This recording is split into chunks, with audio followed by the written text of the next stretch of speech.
On the morning of May 18, 1876, a heavy, expectant silence fell over a clearing just outside the small town of Malmköping, Sweden. Across the Baltic Sea, on the windswept island of Gotland, an identical silence gripped another crowd gathered at the Stenkumla Hills. Nearly 5,000 onlookers had traveled from every corner of the country, navigating muddy paths, clearing farm schedules, and packing into these rural spaces. They had not gathered for a civic celebration or a regional festival. They had come to witness the state systematically take human life. Their names were Gustav Adolf Hjert and Konrad Tector. For nearly 2 years, their names had been whispered with dread along the isolated transit routes of Scandinavia. To the public, they were the cold-blooded architects of a terrifying forest ambush. But as the executioners stepped forward in 2 separate locations at precisely the same hour, the witnesses were not merely reflecting on the brutal events of a dark forest night. They were standing on a profound historical fault line. Without knowing it, the thousands of silent onlookers were participating in a moment that would fundamentally reshape the Scandinavian legal landscape. These 2 men were about to become the very last individuals ever publicly executed in Sweden. But how did 2 ordinary citizens, men who began their criminal partnership not out of a desire for blood, but out of a desperate, consuming obsession to buy passage to the United States and start over, find themselves standing on wooden scaffolds before thousands of silent witnesses? The official court records tell a seemingly straightforward story: a botched highway robbery, an egregious case of mistaken identity, and an immediate escalation into a brutal double murder on an unlit thoroughfare. Yet, when one blows the dust off the provincial archives and reads between the lines of the handwritten interrogation transcripts, the narrative begins to fracture. Why did 2 men seeking wealth attack a carriage belonging to a prominent engineer, only to flee into the night while leaving his valuable personal belongings completely untouched? How did they manage to evade a panicked, nationwide manhunt for months, moving through the wilderness like ghosts while continuing to commit brazen thefts right under the noses of the regional bailiffs? And perhaps most unsettlingly, did the 19th century justice system truly catch the right men for the right reasons? Or did a pressured government rush to make a terrifying public example out of 2 desperate outlaws to pacify a terrified populace? To understand how 2 common laborists became the everlasting face of Sweden's final public executions, we must peel back the layers of myth, politics, and panic. We must examine the societal forces that pushed them to the edge of the forest. Because to understand how they ended up on those scaffolds, we have to go back. To truly comprehend the choices made by Gustav Hjert and Konrad Tector, one must first understand the world they inhabited. Sweden in the early 1870s was a nation caught in a painful, agonizing transition. To an outside observer, it was a picturesque landscape of deep forests, shimmering lakes, and quiet agrarian villages. But beneath this surface lay a reality of severe economic hardship, stark class stratification, and systemic desperation. The country was overwhelmingly rural, but the traditional agricultural system was buckling under the weight of population growth and a series of poor harvests. Industrialization was beginning to spark life in major urban centers like Stockholm and Gothenburg, drawing young men away from the countryside with the promise of factory work. But for those who remained in the provinces, or those who lacked the specific skills needed for urban employment, the future offered little more than a lifetime of grueling, low-wage agricultural labor. In this rigid social hierarchy, if a man was born without land or significant family capital, his chances of upward mobility were virtually non-existent. This sense of domestic stagnation fueled one of the most significant demographic movements in European history, the Great Scandinavian Emigration Wave. Across Sweden, the talk of the villages was centered on one place, America. The United States was viewed not merely as a foreign country, but as a mythical land of absolute economic salvation. Propelled by the Homestead Act, advertisements promised free, fertile farmland to anyone willing to cross the Atlantic and work it. For a generation of desperate young Swedes, America became an all-consuming obsession. It was a chance to erase their past, discard their low social status, and build a life of genuine independence. But escaping to the New World was not free. Shipping companies charged significant fees for passage across the ocean, and a migrant needed additional funds to survive and purchase tools upon arrival. For the destitute, saving this amount of money through honest labor could take a decade many felt they did not have. If you are drawn to these deep, immersive explorations of historical global cases, where crime intersects with human psychology and societal transformation, please consider subscribing to EnterTheCrime. We investigate cases from every corner of the globe, analyzing them through the clinical, respectful lens of a documentary. It was within this high-pressure social crucible that the paths of Gustav Adolf Hjert and Konrad Tector converged. On paper, the two men appeared entirely different, representing two distinct archetypes of the 19th century working class. Yet, they shared an identical psychological fracture, a profound, burning resentment toward their current lives and a shared determination to escape to America by any means necessary. Gustav Adolf Hjert was born with a sharp, analytical mind and a natural propensity for structure. Seeking an escape from rural poverty, he had enlisted in the Swedish military. In the army, Hjert excelled.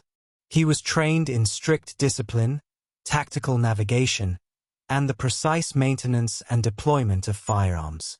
His superiors noted his calm demeanor under stress and his capacity for organized thinking. But the military of that era was not a meritocracy. Commissions were reserved for the aristocracy, and ordinary soldiers were paid meager wages. When his term of service ended, Hjert returned to civilian life only to find that his specialized military skills had no market value. He was a trained tactician reduced to wandering from farm to farm, competing with illiterate teenagers for seasonal labor. This rapid descent bred a cold, calculating cynicism within him. He viewed the social order as a game rigged against him, and he possessed the tactical training to break its rules. Konrad Tector was cut from an entirely different cloth. Hailing from the rugged, isolated island of Gotland, Tector was a man of immense physical stature and volatile impulses. Unlike the calculating Hjert, Tector reacted to the world with raw, emotional force. He had spent his youth drifting through various labor camps, docks, and farms, earning a reputation as a tireless worker but an incredibly dangerous man when provoked. Crucially, Tector carried a permanent social scar. He had already been arrested and convicted of petty theft. In 19th century Sweden, a criminal record was a social death sentence. Convicted individuals were placed under strict police surveillance. Their internal passports were restricted, and employers were legally discouraged from hiring them. Tector was trapped in a vicious cycle. The state had labeled him a criminal, thereby cutting off his access to honest work, which in turn forced him back toward criminality simply to survive. When Hjert and Tector met in the mid-1870s, their complementary traits created a highly volatile partnership. Hjert provided the planning, the calm strategy, and the military precision. Tector provided the muscle, the intimidation, and the desperate willingness to act. They did not form a bond based on personal friendship or shared values. It was a transactional alliance forged in the fires of mutual economic desperation. They looked at each other and saw the tools necessary to break out of their societal prison. Their shared goal remained firmly fixed: America. But as they calculated the cost of passage, they realized that standard petty thefts would never yield the lump sum required to flee the country before the provincial police caught up with Tector's existing warrants. They needed a single, high-yield score, a crime grand enough to fund their entire flight and permanent relocation. It was Gustav Hjert who formulated the grand strategy. Drawing on his military knowledge of logistical routes, he turned his attention to the lifeblood of the Swedish state infrastructure, the Royal Mail coaches. In the 1870s, these horse-drawn carriages were responsible for transporting not just letters, but substantial quantities of physical currency, tax revenues, bank bonds, and corporate payrolls between provincial towns and the capital. Because Sweden's railway system was still in its infancy and did not yet connect every rural district, these isolated coaches were forced to travel along lonely, forested roads, often guarded by nothing more than a lone driver and an unarmed postal clerk. To Hjert, the mail coach represented a perfect, soft target.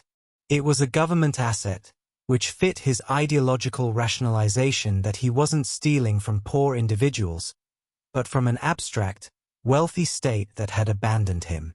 He convinced Tector that with a well-placed roadblock and a display of overwhelming force, they could intercept a coach, secure a fortune in seconds, and be on a steamship crossing the Atlantic before the regional authorities even realized a crime had been committed. However, a subtle, ominous contradiction was baked into their planning from the very beginning, a warning sign that hinted at the impending catastrophe. While Hjert prided himself on his military-grade organization, his information regarding the mail schedules was completely flawed. He was relying on second-hand gossip from tavern patrons and outdated administrative timetables. He assumed that every coach traveling specific routes at night was carrying a state treasury shipment. More dangerously, while Hjert envisioned a bloodless, efficient operation where intimidation alone would suffice, he had partnered with Tector, a man whose psychological baseline was defined by panic, volatility, and sudden bursts of violence. As August of 1874 drew to a close, the two men gathered their meager resources. They acquired stolen firearms, heavy, old-fashioned black powder pistols, and packed light provisions. They walked deep into the ancient, dense forests of Södermanland, a region characterized by its rocky terrain and absolute isolation. They chose a specific stretch of the highway near Augustum, a place where the road narrowed significantly, hemmed in on both sides by impenetrable stands of pine and granite boulders. They stepped into the tree line, checked their weapons, and waited. They believed they were waiting for a delivery of gold that would buy them their freedom. They had no idea that they were actually setting a stage for an irreversible descent into madness. The night of August 31st, 1874, was exceptionally dark. The forest canopy around Augustum blocked out whatever minimal starlight was available, reducing visibility on the dirt road to mere feet. For hours, Gustav Hjert and Konrad Tector labored in the pitch blackness, executing the tactical plan Hjert had designed. They dragged heavy logs, fallen pine branches, and large stones out onto the thoroughfare, constructing a formidable, jagged barricade across the narrowest point of the road. The purpose of this obstacle was simple. It would force the approaching horses to come to a dead stop, preventing the driver from fleeing or maneuvering the carriage, and leaving the occupants completely vulnerable to an ambush from the flanking brush. Hjert took up his position on the left side of the road, his military training guiding his posture. He kept his breathing steady, his fingers resting lightly near the trigger of his stolen firearm. He was coolly calculating the distance between the barricade and his position, ensuring he had a clear line of sight. On the opposite side of the road, crouched in the damp moss, was Konrad Tector. Unlike Hjert, Tector was consumed by adrenaline. The waiting was eroding his fragile composure. Every rustle of a small animal in the undergrowth made him flinch. His grip on his weapon was white-knuckled and trembling. According to Hjert's calculations, the heavy Royal Mail coach was scheduled to pass through this sector shortly after midnight, carrying a substantial payroll shipment. The Outlaws waited in absolute, agonizing stillness as the hours ticked away. The psychological tension in that forest was absolute. They had crossed a legal Rubicon simply by placing the barricade. If caught now, they faced years in a fortress prison. There was no turning back. Then, around midnight, the heavy silence of the Södermanland woods was broken. From a distance, the unmistakable sound of hooves and wooden wheels iron-striking rocks echoed down the road. Hjert tensed, signaling across the path to Tector. The velocity of the sound indicated a vehicle approaching at a brisk, steady pace. But as the shape of the transport finally emerged from the darkness, Gustav Hjert's tactical assumption immediately collapsed. This was not the massive, lumbering, multi-horse Royal Mail coach. It was a significantly smaller, lighter, private passenger carriage known as a skutskara. Inside the vehicle sat two men who had absolutely nothing to do with the Swedish Postal Service or the State Treasury. The passenger was engineer August Uppmark, a brilliant, highly respected intellectual who was traveling across the region to oversee a major infrastructure project. He was a husband, a father, and a man dedicated to the modernization of his country. Driving the carriage was Johan August Larsson, a young, reliable local laborer who had been hired for the journey. They were simply trying to reach their destination before dawn. They carried no state gold, no vast payrolls, and no corporate fortunes. Driver Larsson was completely blind to the danger until the horses were almost directly upon the logs. In the dim light, he suddenly saw the jagged barrier stretching across the path. He reacted with the natural instincts of an experienced driver. He yelled an alarm to his passenger, pulled back hard on the leather reins, and braced his feet. The horses shrieked, their hooves skidding violently through the mud as they fought against their own momentum to bring the carriage to a sudden, jerking halt just inches from the obstruction. Before the dust from the sudden stop could settle, the plan dissolved into pure, unadulterated chaos. Gustav Hjert stepped out from the left tree line, his silhouette illuminated by a brief break in the clouds. He raised his firearm, intending to intimidate the driver into surrender. But in the darkness, the movement was misinterpreted. Driver Larsson, defending his passenger, made a sudden movement, perhaps reaching for his whip or attempting to steer the panicked horses up onto the embankment. To Hjert's disciplined mind, any unexpected movement was a tactical threat. He pulled the trigger. A deafening roar shattered the forest silence, accompanied by a thick, blinding cloud of white sulfur smoke. The heavy lead projectile tore through the air, striking Johan August Larsson directly in the chest. The young driver collapsed forward over the wooden dashboard, dropping the reins as his life quickly ebbed away into the floorboards of the carriage. Inside the passenger compartment, August Uppmark was plunged into a living nightmare. He found himself trapped in a stationary box in the middle of a pitch-black forest, his driver dead, surrounded by unseen gunmen. Terrified but desperate to survive, Uppmark scrambled to open the carriage door, attempting to throw himself out into the brush to seek cover or flee into the dark woods. Seeing the passenger attempt an escape, Konrad Tector completely lost his sanity to panic. The carefully planned intimidation was gone. There was only the raw, blinding instinct to eliminate any witnesses. Tector charged out from the right side of the road, screaming incoherently. He advanced directly on the open door of the carriage, leveled his firearm at point-blank range, and fired blindly into the dark interior where Uppmark was struggling. The bullet struck the engineer, inflicting massive, fatal internal injuries. Uppmark fell backward onto the leather seats, gasping for air in the smoke-filled cabin. The entire ambush had taken less than 2 minutes. The echoes of the gunfire faded into the distance, replaced by the frantic, terrified breathing of the horses and the low, agonizing groans of the dying engineer. The forest returned to its cold silence. It is here that we encounter the most baffling, psychologically telling detail of the entire Augustum tragedy. Hjert and Tector were now standing over a completely helpless scene. The driver was dead. The passenger was incapacitated. If their goal was truly wealth, they now had unrestricted access to the entire carriage. August Upmark was a wealthy man. His personal leather luggage, sitting right behind the seat, contained a very large sum of personal cash, expensive engineering tools, and valuable timepieces, more than enough money to significantly fund their escape to a port city. Yet, they touched absolutely nothing. The reality of what they had just done hit them with the force of a physical blow. They had not robbed a government vault. They had slaughtered two innocent private citizens on an open road. The cold, analytical Gustav Hjert realized instantly that they had committed a double capital offense for zero profit, transforming themselves from ambitious thieves into hunted killers.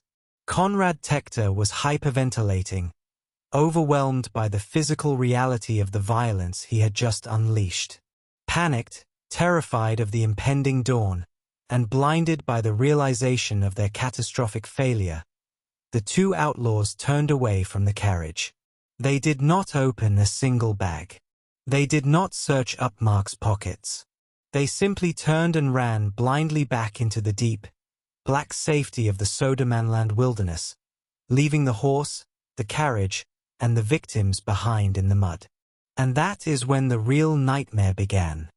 The discovery of the crime scene on the morning of September 1, 1874, sent a profound shockwave through the entire structure of Swedish society. A passing local farmer, driving his cows down the public highway, discovered the stationary carriage, the blood-soaked timbers, and the bodies of engineer Upmark and driver Larsson. Within hours, word had reached the regional governor, and by that evening, the news was front-page material in Stockholm. This wasn't a standard rural dispute or a simple property theft. It was an unprecedented, highly coordinated act of highway terrorism targeting a prominent member of the professional elite. The investigation began in an environment of absolute chaos and intense political pressure. The Swedish public demanded an immediate resolution. The newspapers openly questioned whether the state could protect its citizens on its own roads. Yet, the tools available to 19th-century law enforcement were agonizingly primitive compared to modern forensic science. There were no fingerprint databases, no forensic ballistics to match markings on a lead ball to a specific gun barrel, and no specialized mobile homicide units. Rural justice was overseen by the landsman, a regional bailiff who functioned as part police chief, part tax collector, and part administrative magistrate. These men were accustomed to handling property disputes and drunken brawls, not a calculated double execution executed by transient outlaws. The initial police theory was born directly out of class bias and institutional fear. The authorities found it impossible to believe that ordinary Swedish peasants or local laborists could possess the tactical sophistication required to build a road blockade and execute a coordinated firearms ambush. Therefore, the early official theory dictated that the crime must have been committed by a large, highly organized international gang of professional criminals, perhaps foreign saboteurs or an organized syndicate traveling via the newly constructed railway lines. Acting on this flawed premise, the regional bailiffs launched a massive, indiscriminate dragnet across the provinces. They targeted the most vulnerable segments of the population: vagrants, migrant workers, individuals without fixed addresses, and anyone traveling without official identification papers. Dozens of completely innocent men were arrested, thrown into cold jail cells, and subjected to aggressive, hours-long interrogations. This phase of the investigation was plagued by red herrings and unreliable witness testimony. In a rural society gripped by panic, every unusual occurrence became a clue. One local innkeeper swore he had seen three men speaking a strange dialect counting gold coins in his backroom. A farmhand claimed to have found a bloody shirt discarded in a ditch miles away. Each of these leads required days of travel by horseback to verify, only to consistently result in dead ends. The investigation was spinning its wheels while the true killers were slipping away. Consider the immense burden placed on these early investigators. They had to manually sort through mountains of handwritten letters, travel manifests, and prison records without the aid of any modern research tools or communication networks. Every piece of data had to be verified by physical travel. It is a process that mirrors the exhaustive archival research required to build true crime documentaries today. Hours spent verifying single names, checking dates against travel logs, and looking for the one small contradiction that breaks a case wide open. The first genuine breakthrough did not come from the crime scene, but from a meticulous review of prison administrative records. A sharp-witted clerk in the regional capital noticed a correlation. 2 men with violent histories had vanished from their mandatory registration districts just days before the Augustum murders. Those names were Gustav Adolf Hjert and Konrad Tector. When investigators focused their attention on these 2 suspects, they immediately encountered a significant obstacle: a seemingly ironclad alibi. Detectives traveled across the Baltic Sea to the island of Gotland to interview Tector's family and associates. Multiple individuals, including Tector's close acquaintances, stood before the local magistrate, placed their hands on the Bible, and swore under oath that Konrad Tector had been physically present on the island, working a local farm, on the night of August 31st. For a moment, the case against Tector collapsed. The evidence of his innocence seemed conclusive, until detectives conducted an exhaustive check of the commercial ferry and steamship manifests running between the mainland and Gotland. They discovered a critical logistical reality. There were no ships operating during the window Tector claimed to have traveled. The witnesses had committed perjury to protect one of their own. The alibi was a coordinated lie.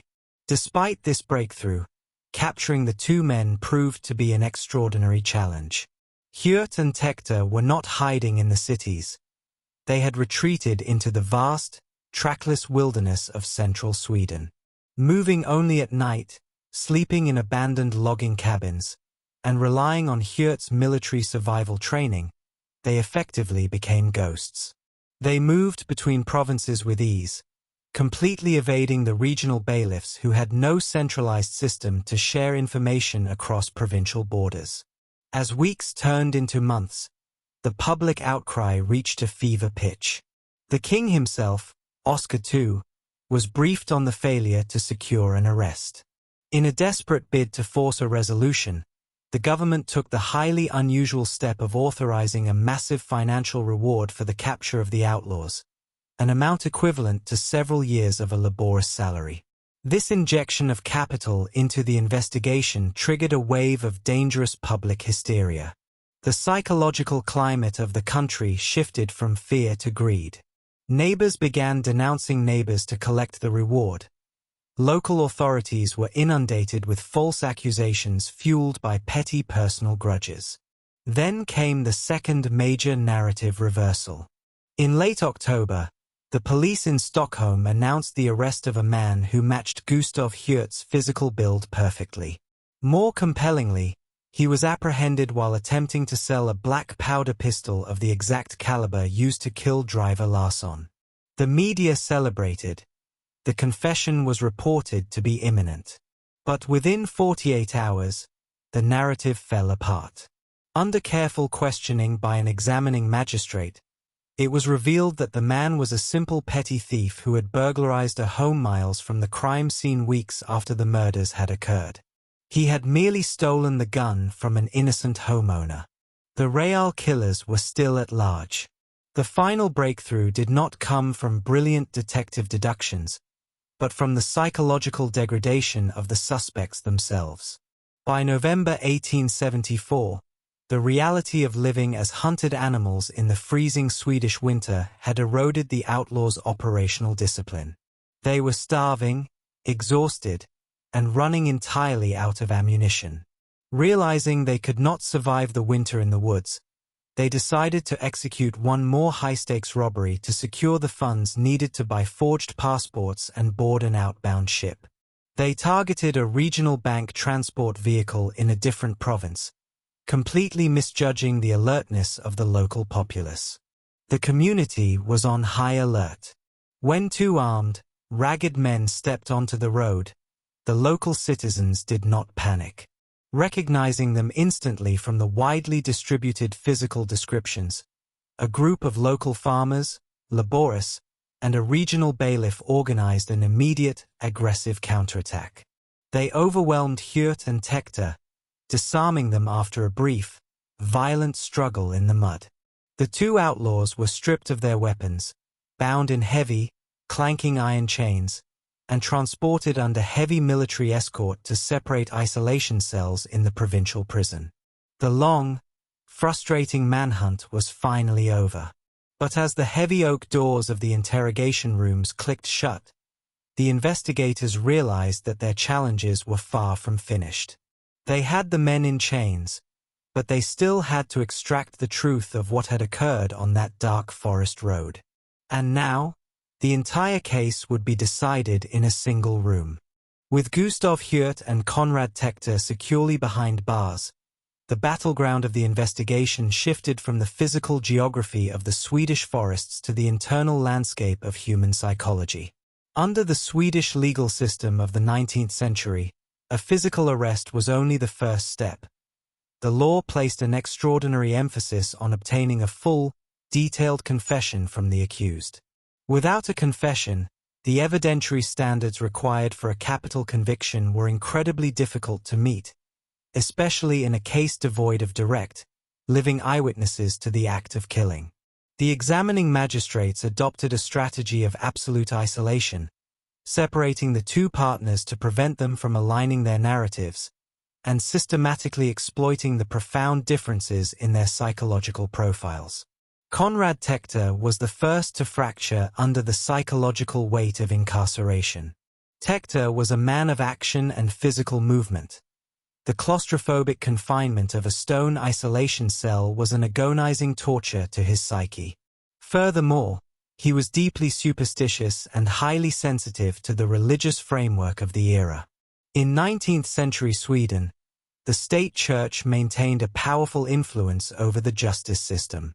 Prison chaplains were regularly deployed into cells not to offer comfort, but to systematically break down a prisoner's resistance by reminding them of the eternal spiritual damnation that awaited an unrepentant killer. Tector was consumed by terror, not just of the earthly scaffold, but of the afterlife. He began to experience severe anxiety attacks, pacing his cell like a trapped animal, weeping openly during visits from the authorities. He quickly realized that the evidence against him, including his shattered alibi, was overwhelming. Hoping against hope that absolute transparency and public displays of religious repentance might move the judges or the king to grant mercy, Tector's resistance collapsed entirely. He requested an immediate audience with the magistrate and began to pour out his soul, delivering a highly emotional, sprawling confession that detailed the entire timeline from the initial planning stages to the panicked retreat from the blood-stained carriage. Gustav Adolf Hjert, however, presented an entirely different psychological front. True to his extensive military training, Hjert approached his incarceration with cold, calculated detachment. When he was brought into the interrogation room, he sat perfectly erect, his posture disciplined, his face an unreadable mask. He looked the examining magistrates directly in the eye and maintained a position of absolute denial. Hjert understood the legal system. He knew that the physical evidence linking them to the scene was circumstantial. He calculated that if both he and Tector maintained absolute silence, the state's case would remain ambiguous. For weeks, he refused to flinch under intense verbal pressure. He showed no nervousness, expressed no remorse for the victims, and displayed an absolute indifference to the moral condemnations leveled at him by the prison chaplain. This brings us to a critical reframing insight that challenges the traditional historical narrative of this case. To the Swedish public and the sensationalized media of 1874, Gustav Hjert's absolute calmness and lack of emotional variance were viewed as definitive, unambiguous proof of a monstrous, psychopathic nature. The headlines painted him as a cold-blooded demon devoid of basic human feelings. But when we analyze his behavior through the lens of modern criminal psychology, a far more nuanced interpretation emerges. Hjert's absolute detachment wasn't necessarily evidence of a lack of humanity or an innate desire for cruelty. Rather, it was a classic, highly structured psychological coping mechanism, specifically extreme compartmentalization. Hjert was utilizing his military training to survive an existential threat. In his mind, he was a prisoner of war navigating an interrogation by an adversarial force. By reducing the situation to a tactical problem and shutting down his emotional responses, he was attempting to maintain control over an environment designed to destroy him. His calmness wasn't a sign of monstrosity, it was his armor. Do you believe that a suspect's emotional demeanor, their coldness, or their lack of visible remorse during an interrogation should be allowed to influence a court's perception of their actual guilt or innocence? Let us know your perspective in the comments section below. The examining magistrates, realizing that standard interrogation methods would never pierce Hjert's psychological armor, decided to deploy their ultimate tactical weapon. They played the partners against one another. During a particularly intense interrogation session, the magistrate sat across from Hjert and slowly produced a massive stack of handwritten documents. These were the verbatim transcripts of Konrad Tector's emotional confessions.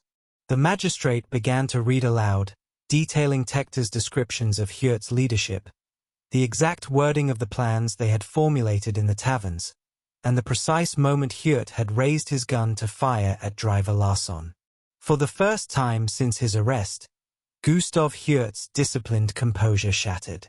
The realization that his partner had completely dismantled their collective defense, leaving him isolated and entirely exposed, hit him with devastating psychological force. He did not react with an outburst of rage or physical violence. Instead, his entire posture sagged as he realized the futility of his silence. When he spoke, his tone shifted from defiant denial to a cold, analytical transparency. He requested a pen and paper and proceeded to write an extraordinarily detailed, multi-page confession. But even in his submission, Hjert's unique psychology was on full display. He did not write a standard, sniveling plea for mercy. Instead, he authored a precise, almost clinical log of the events, correcting the magistrates on minor geographical errors they had made and adjusting the timeline by mere minutes to ensure absolute technical accuracy. He admitted to the killings, but fiercely maintained the core operational truth. They had never intended to execute a murder. They were simply desperate men who had allowed panic to dictate their actions on a dark forest road. The public reaction to the publication of these confessions was a volatile mix of immense civic relief and deep, systemic anxiety. The realization that two ordinary citizens could construct a roadblock on a major highway and effectively paralyze regional transit routes exposed the profound vulnerabilities of the Swedish rural infrastructure. The media capitalized on this fear, shifting from simple reporting to aggressive political commentary, demanding a total overhaul of provincial law enforcement and advocating for the permanent retention of the harshest physical penalties to deter future outlaws. The psychological battle inside the prison walls had been won by the state. The confessions were signed, the timelines were verified, and the moral narrative was set. But as the paperwork was prepared for the formal judiciary panels, everyone involved knew that the final judgment would carry implications that extended far beyond the guilt or innocence of two desperate men. The formal trial of Gustav Adolf Hjert and Konrad Tector was an absolute formality. Under the strict provisions of the Swedish Penal Code of 1864, the legal parameters governing their actions left the judiciary panels with absolutely zero room for interpretation or administrative leniency. The outlaws had not merely committed a theft, they had executed an armed assault on a public highway that resulted in the premeditated deaths of multiple private citizens. Furthermore, their stated intent to intercept the Royal Mail was legally classified as an act of treasonous aggression against the infrastructure of the Crown itself. Both men were found guilty on all counts of capital murder and attempted state robbery. The sentence delivered was absolute, death by decapitation. Following the pronouncement of the verdict, both defendants exercised their final legal right, mounting a direct appeal for clemency to King Oscar II. At this specific juncture in European history, such an appeal was not entirely hopeless. King Oscar II was an enlightened, highly educated monarch who was deeply invested in presenting Sweden as a progressive, modern, and humane nation to the rest of the global community.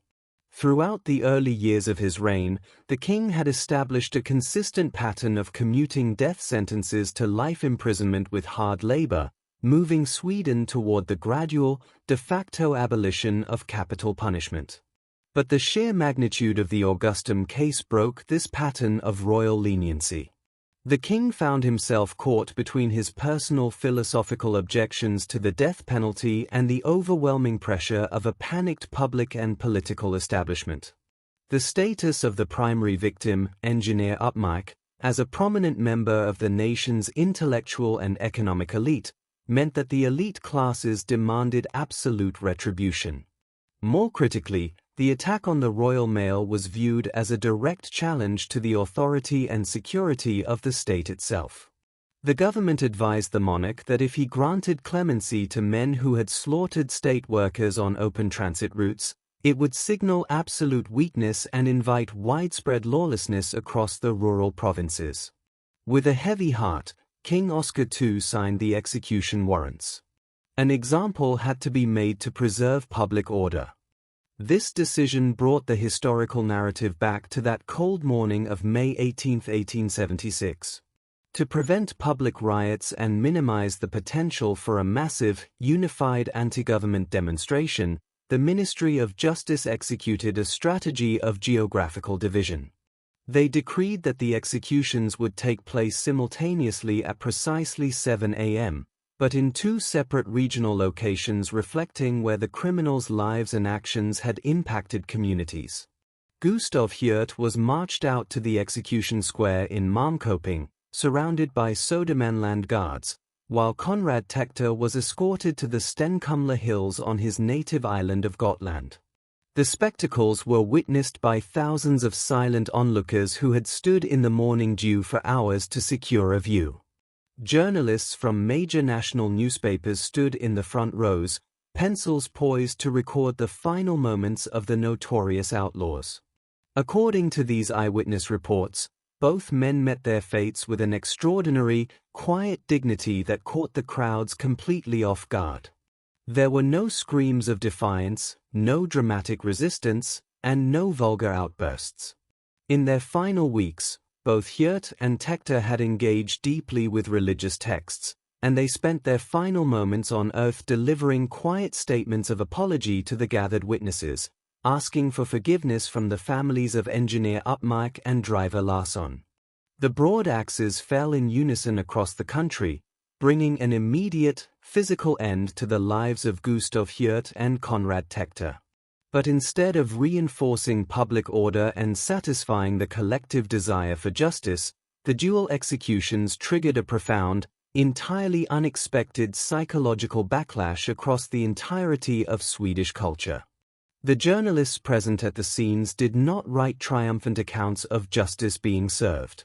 Instead, they published deeply unsettling, graphic descriptions of the physical reality of state-sanctioned decapitation, the spray of blood, the cold detachment of the executioners, and the collective groan of thousands of citizens witnessing a violent killing in broad daylight.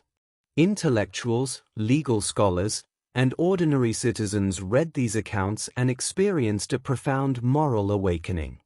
The spectacle did not look like justice. It looked like a brutalizing return to medieval barbarism that degraded the society, performing it far more than it deterred the criminal element. The public revulsion was so swift and systemic that the Swedish government was forced to adapt. The Ministry of Justice quietly issued an administrative decree ensuring that a public execution would never be allowed to take place on Swedish soil again. From that day forward, all subsequent capital punishments were stripped of their public audience, carried out behind the high stone walls of closed prison yards in front of nothing more than a handful of official state witnesses. The death penalty itself withered on the vine, utilized sparingly until it was formally abolished for peacetime offenses in 1921, and entirely removed from the military code in 1973. Gustav Adolf Hjert and Konrad Tector were two ordinary, deeply flawed men who allowed their desperate obsession with a fresh start in America to lead them into a dark forest corridor, down a path of reckless panic that cost two completely innocent men their lives. They failed to secure a single coin, they failed to cross the ocean, and they failed to escape the rigid social order that oppressed them. Yet, by stepping onto those scaffolds on that cold May morning, they permanently altered the moral trajectory of their homeland. In the end, this case doesn't just ask us to look at who was guilty on a dark forest road. It forces us to ask how certain a society can ever be in its pursuit of absolute retribution, and how a community's desperate demand for order can create a spectacle that fundamentally changes its laws forever.